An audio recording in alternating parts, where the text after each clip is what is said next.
అంటారా? అవునండి. సో, బేసిక్‌గా మనకు బ్లడ్ క్లాట్ అనేది కాళ్ళల్లో అయినప్పుడు, మనము బ్లడ్ క్లాట్ అని చిన్నగా అనుకుంటాం. కానీ మన కాళ్ళ రక్తనాళాల్లో బ్లడ్ క్లాట్ అయినప్పుడు ఆ క్లాట్ అనేది చాలా ఎక్కువవుతుంది. ఒక 500 ఎంఎల్ నుంచి 1000 ఎంఎల్ బ్లడ్ దాకా క్లాట్ అయ్యే అవకాశం ఉంటుంది. హుహు.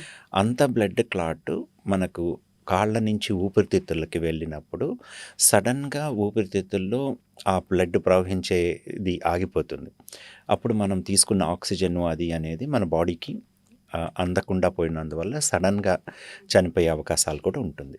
మీరు చూస్తుంటారు, మామూలుగా ఉన్నారు, సడన్‌గా మన ముందే కళ్ళ ఆహాహా! ముందే పడిపోయి అండ్ అట్లా జరగొచ్చంటారా? ఛాన్స్ నిమిషాల్లో ఉందంటారా? ప్రాణాలు పోయే అవకాశాలు కూడా ఉంటది. సో, దాన్ని మ్యాసివ్ పల్మనరీ ఎంబాలిజం అంటారు. సో, ఇలాగ జరిగి మన కళ్ళ ముందే ప్రాణాలు పోయే ఇవి కూడా హుహు. ఉంటాయి. అంటే ఆల్ ఆఫ్ ఎ సడెన్ చాలా యాక్టివ్‌గా ఉంటారు. అవును. సడెన్‌గా they fall down. Because of clot అని, అట్లా అని అంటా ఉంటారు. ఎంతవరకి నిజం? ఇది నిజమే అండి. అంటే ముఖ్యంగా అన్ని కారణాలు దీనివల్లే ఉండదు.